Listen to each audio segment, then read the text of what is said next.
Hello and welcome to the next episode because I've completely forgotten. I want to say episode 16 of my mostly stock career.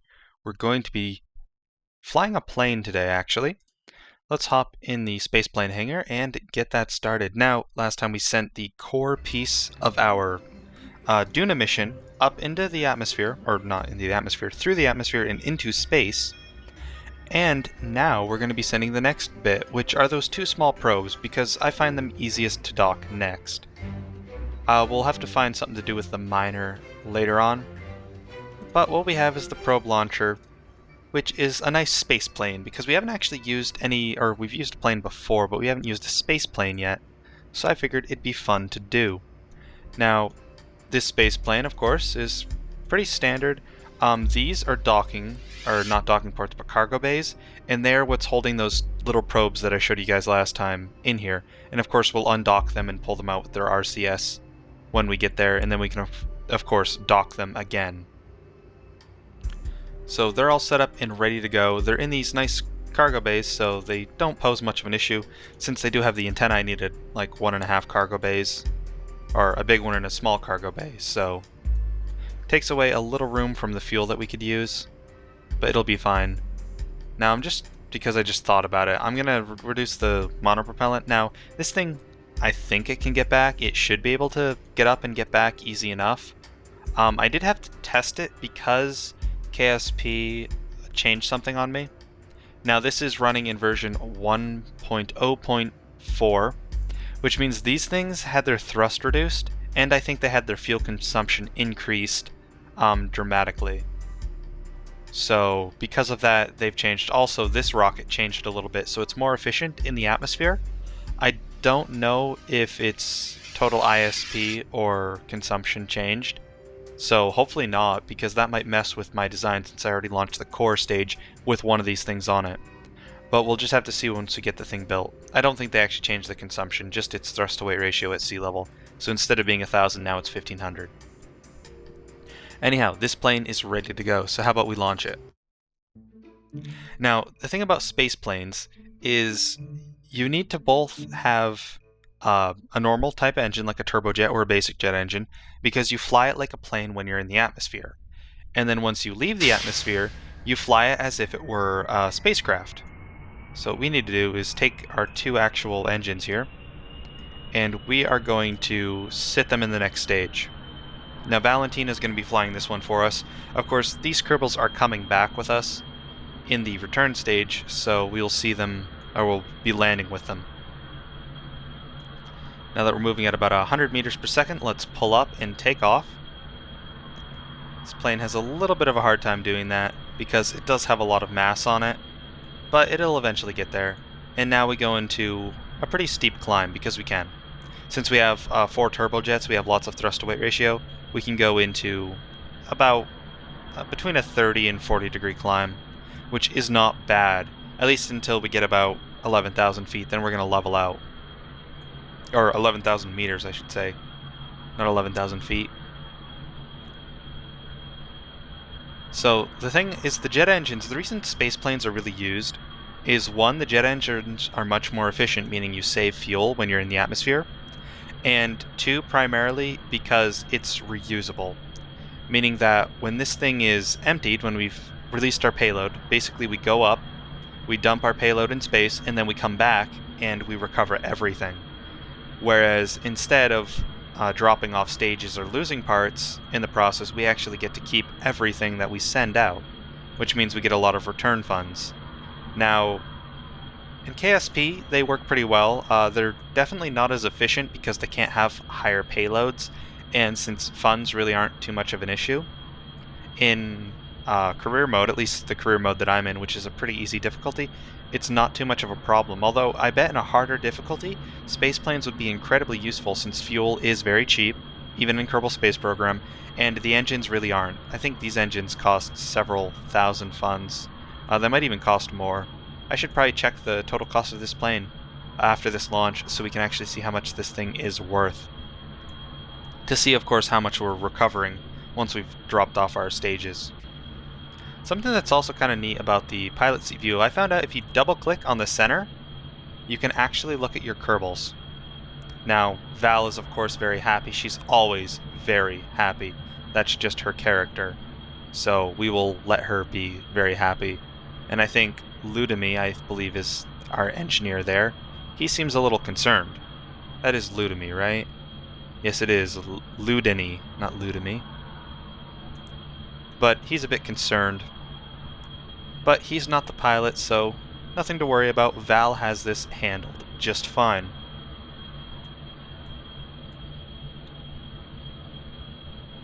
So I'm trying to figure out where the liquid fuel is being drained from.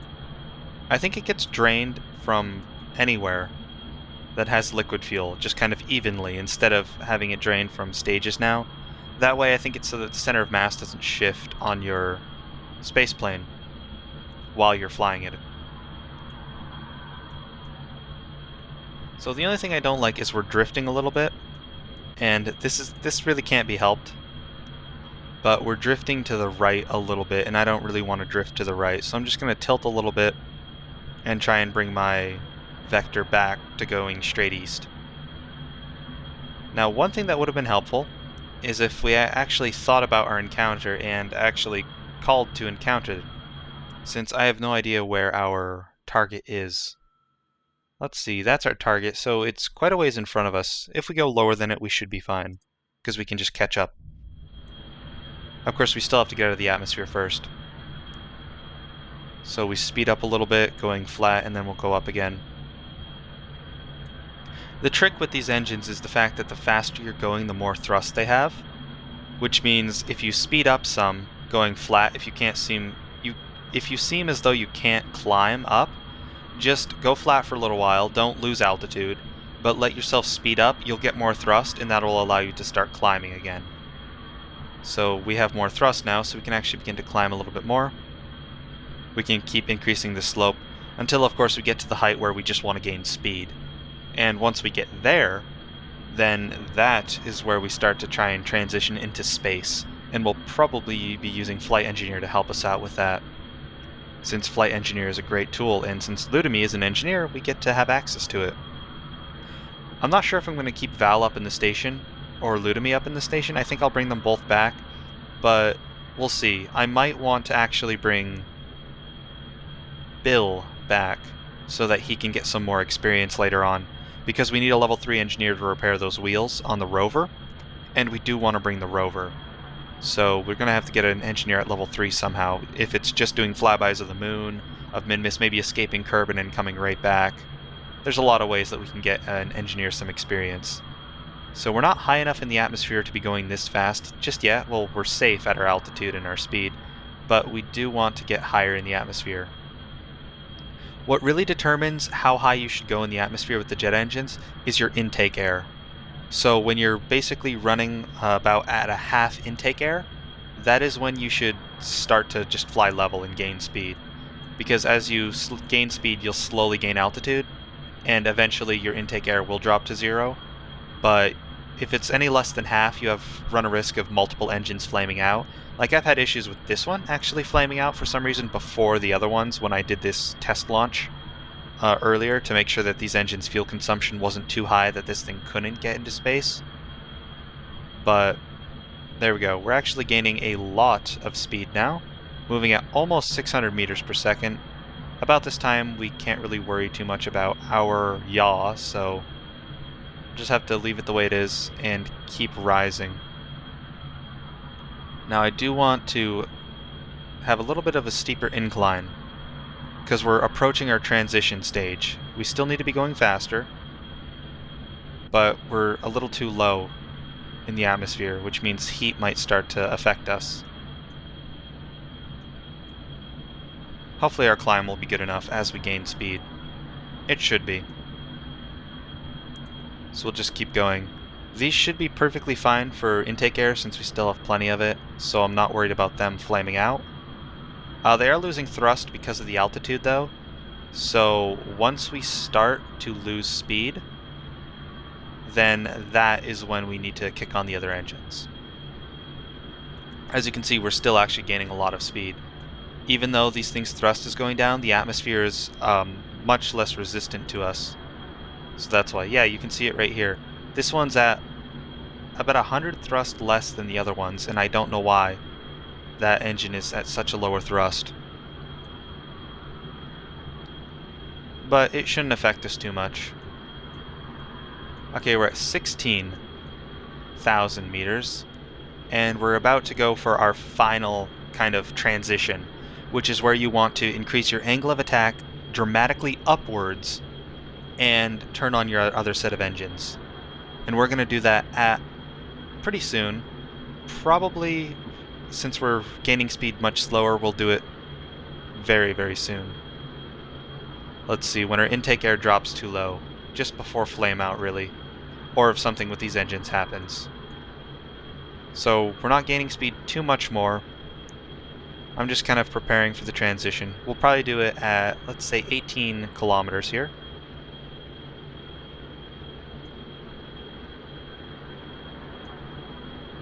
And yeah, we're moving much slower. We're hardly gaining speed. And let's go. Activate the engines. Maybe. There we go. Activate them. And pitch up. Because we're just going to jump out of the atmosphere now. Now we're not turning off these engines yet, because they haven't flamed out yet, which means they're still giving us thrust, which means they're still useful to us.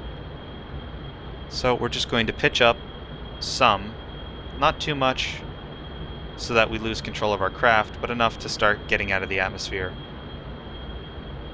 And of course, this thing doesn't have a lot of SAS control, so I'm just kind of trying to keep it as aligned as it can be.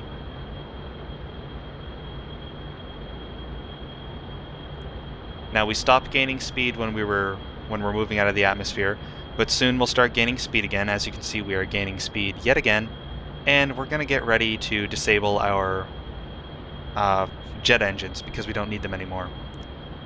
Let's see, what's their thrust sitting at? They're still giving us a little bit of thrust, but let's get rid of them. So I'm going to hit the lights, which is what I bound my engines being disabled to. So now my engines are disabled, and I am leaving the atmosphere. So soon these atmospheric effects will go away. Just have to give it a little bit of time.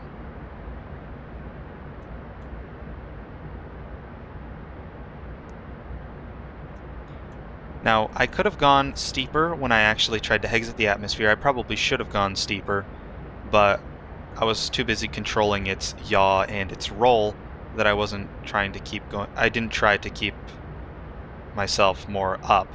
So hopefully this thing will still have enough fuel. I think it will. Let's actually check this. We got 1,800 units of Delta V with these two engines, and we only need about another 1,200. That leaves us with 600 for the rendezvous. Yeah, I think we should be fine. Now, at the same time when I hit the lights, I also closed these, or I should have closed them, because they do create drag, and drag is not good for your craft. So when you close them when you're jumping out of the atmosphere, when you disable the engines, since you don't need them open, you can actually reduce some of your drag, which helps you get to space a little bit easier. And we are on our way into space with a space plane. For the first time we used a space plane. Now it's just kind of the tedious process. I wonder how much fuel does this thing, where's the fuel going, I should say. It's draining out of here. These are all empty. Alright. So we still have pretty much the entire center stage of fuel. And we should have more than enough to get into orbit. Yeah, we're good. Now, like I said, it doesn't have a whole ton of SAS, so it's a little bit wobbly when I try and turn it, but it'll do fine. And we've made it to space. Well, we'll be in orbit soon, but we have made it to space. Well, not yet, I guess. If you want to be technical, 70 kilometers is space. But we'll get there. There we go. We are in orbit now. With how much fuel to spare? About 550. That should be enough for an encounter.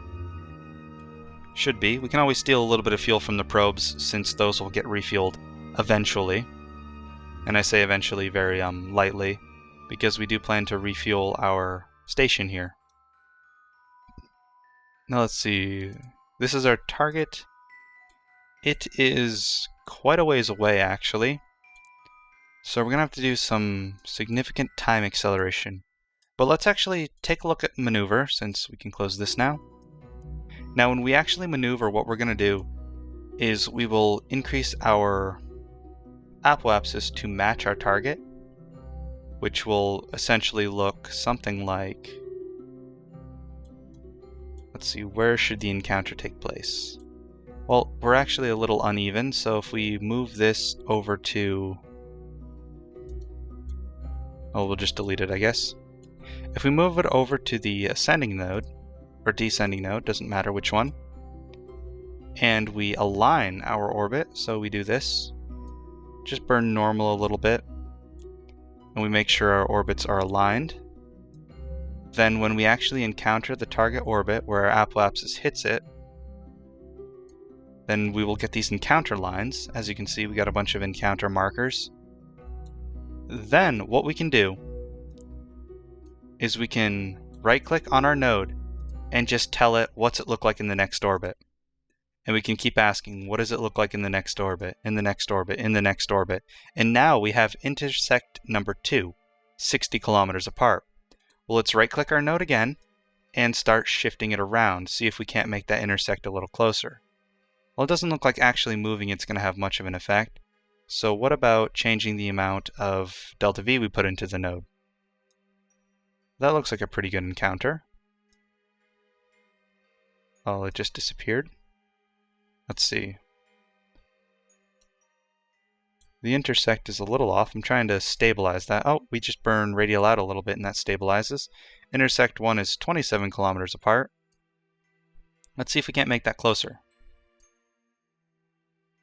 Nope, that actually made it further away.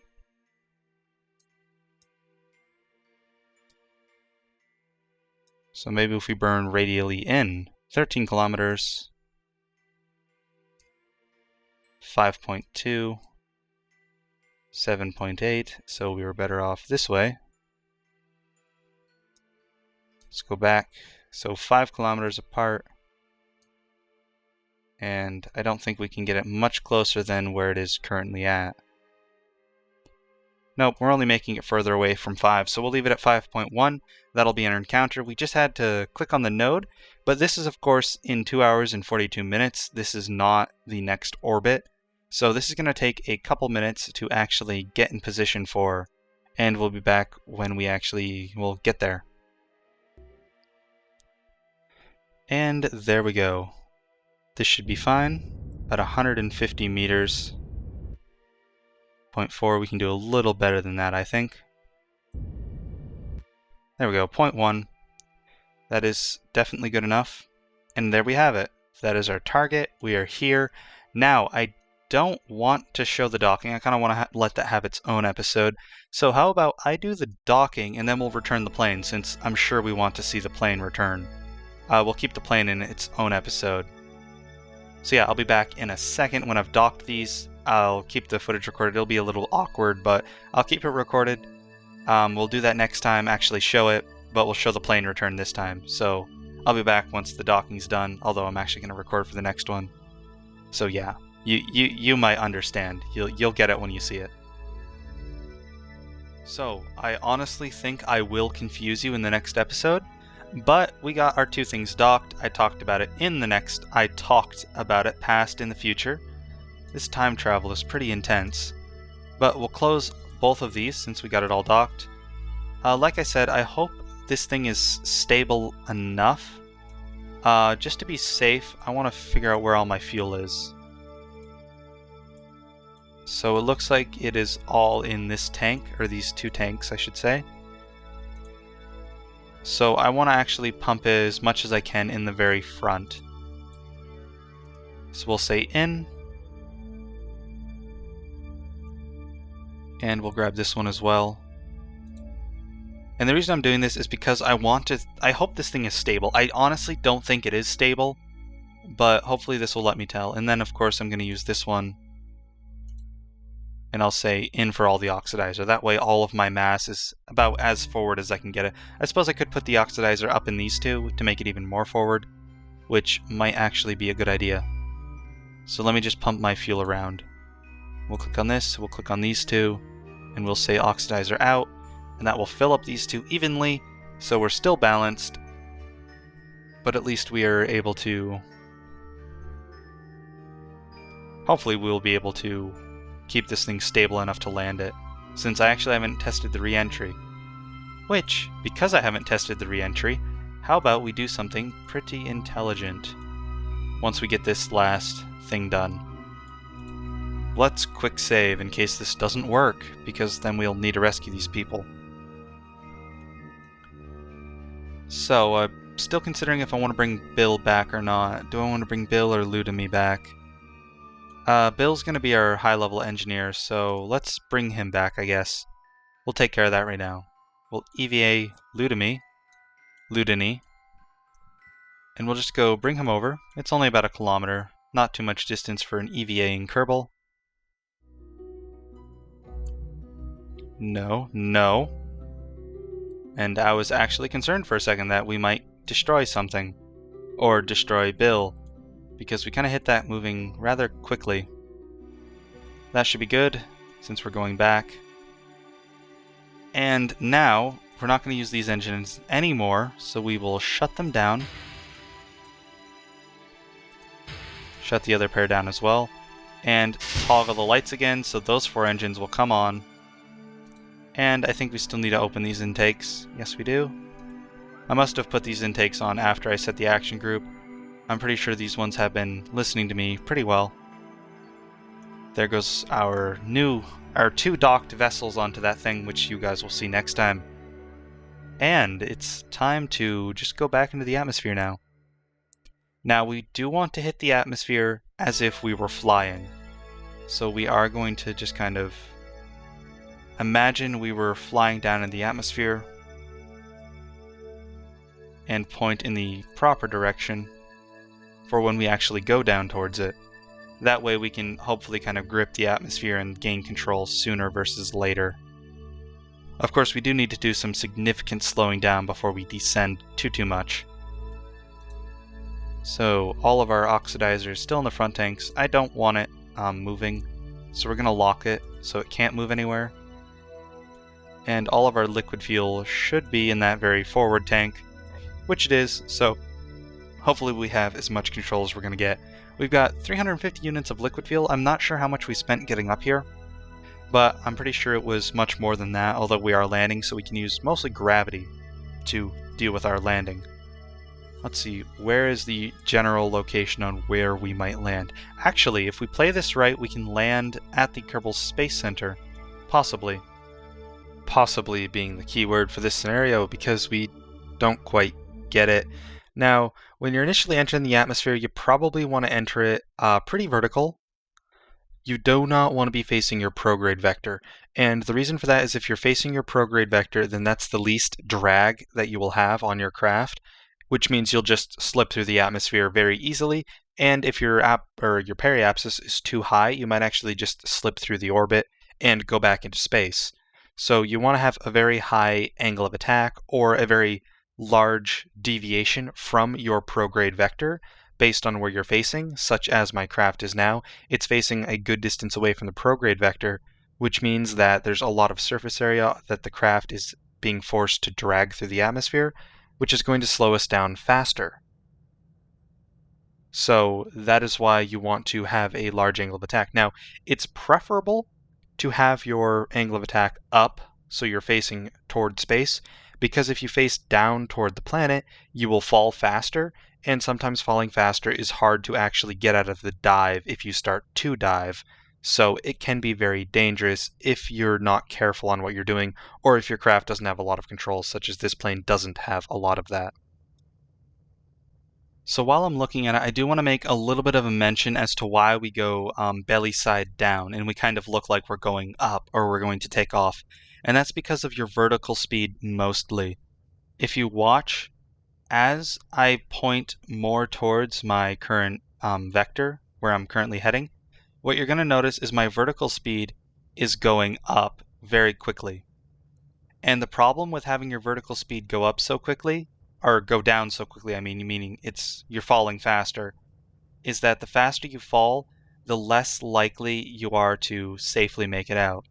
So if you look, as my angle of attack goes up, we're actually reducing our vertical speed because the air hitting us is pushing us up, which is exactly what we want. And we're actually losing a lot of stability now that we hit some thicker atmosphere, which is making me a little concerned. We just need to slow down really about another... No, that's way too much of a turn. Nope, I'm rolling a lot. We just need to slow down, I want to say another 400 meters per second, and we should be safe, because then that's about normal flying speed for this altitude. But we're still moving a little bit fast. But you don't want your vertical speed going too high, because that means you're falling into the atmosphere very quickly, and if you fall in the atmosphere too quickly, it's unsafe. So this is a side slip that we're in right now. If you notice, we're actually moving forward, but we're not facing forward. So I'm actually going to lose control here. Yep, we just lost control. Let's see if we can't flip it and get this back. Maybe? Okay, we were able to come out of the side slip by rolling. So let's roll back over. Hopefully not re-enter it. Come on. Yaw, be strong. And there we go.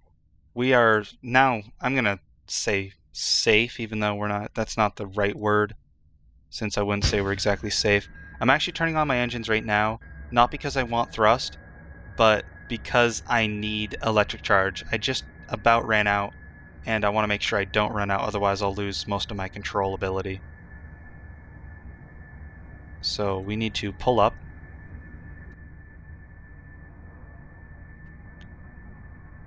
And yeah, we are doing well.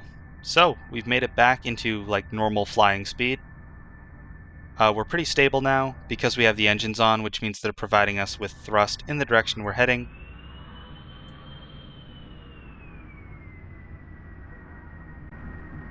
So the new turbojets are really nice because of how much power you do get from them. However, at the same time, they can be problematic because they are so powerful. Let's disable them. We don't need them right now. What we need is to try and figure out how we're going to land at the Kerbal Space Center. So let's see, where is it exactly? I know it's right there, so we do need to turn a little bit. No, it's right in front of us. So I think our turning is fine. Well, a little bit, I guess. Let's roll sideways and turn. Nope. We do not want to lose control. Okay, then. Now we're doing a flat spin, where we don't have control, and I'm actually going to turn the engines on so we can gain control. Now, flat spins, the way to really come out of them is turn your engines on, because what that'll do is it'll push your prograde vector towards you, and when you push your prograde vector towards you, it allows you to regain control, since you have the most stability when you're facing the same direction as the prograde vector. That's when you have the most stability out of any other time when you're flying. So I think I need to leave these turbojets on so that we can keep moving, otherwise if we move too slow we lose stability. Which means if we lose stability when we move slow, landing might be tricky. Okay, I don't think I'm going to be able to land on the runway, since this thing doesn't exactly have the best control, and we're really low on liquid fuel, but I should be able to land, hopefully in this grassland area. Hopefully I should be able to land. If I can't land, then, well, we might have an issue. I don't want to exhaust all my fuel. I want to save some for the landing in case I need it, in case I'm dropping too fast and I need to use more of, I need to create more horizontal speed and less vertical speed so that I can land safely. So I want to save myself a little bit. Now, is it because these engines are so uneven with their thrust? Why am I turning? Oh, this is very bad.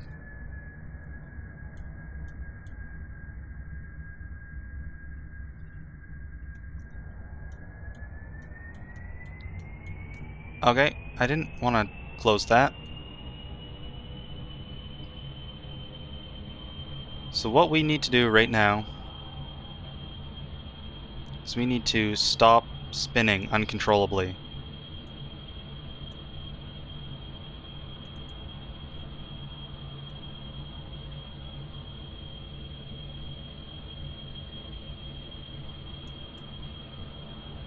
Where's my prograde vector?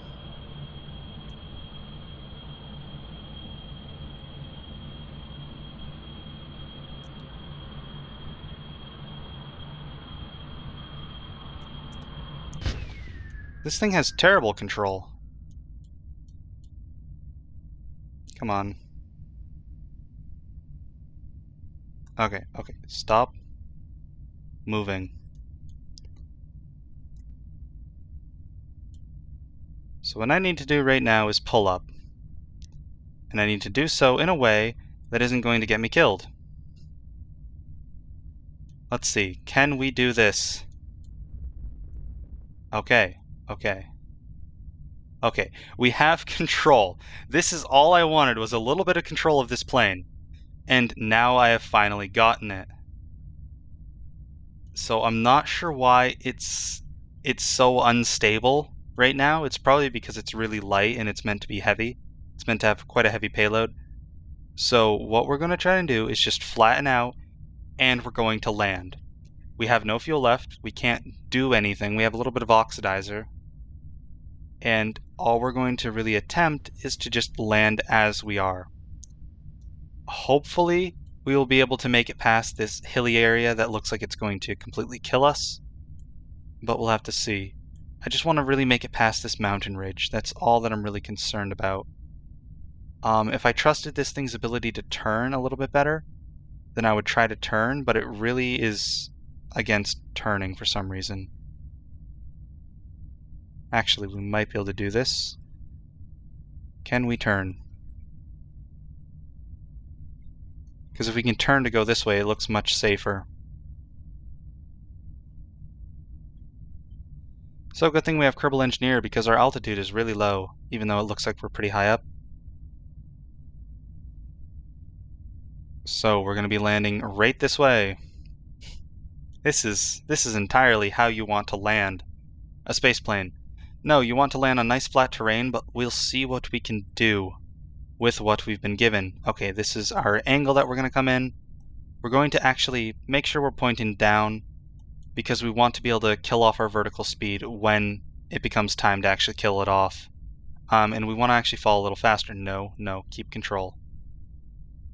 And the reason we want to bleed off our vertical speed a little faster is because we don't want to hit uneven terrain. This is the flattest area we're going to get, and we want to be able to pull up at the last second so that our vertical speed is practically zero when we hit. Otherwise, we might not make it. Let's start pulling up. Our vertical speed is dropping. Want to keep pulling up so our vertical speed is as small as possible, but we don't want to start moving up either. Keep pulling up. There we go, our vertical speed is less than 3 meters per second. Now it's 2. Now it's going to be about 3 again. We'll just keep making sure it's as low as possible. We're going to hit this hill, and brakes. And we're still gliding, which means we need to hopefully stop soon. Unless we keep gliding over each and every one of these little pockets.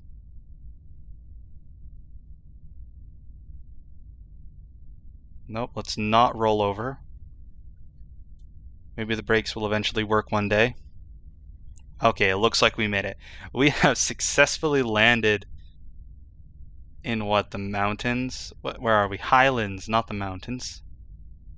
There we go. Successful landing in the mountains without fuel and kind of impromptu.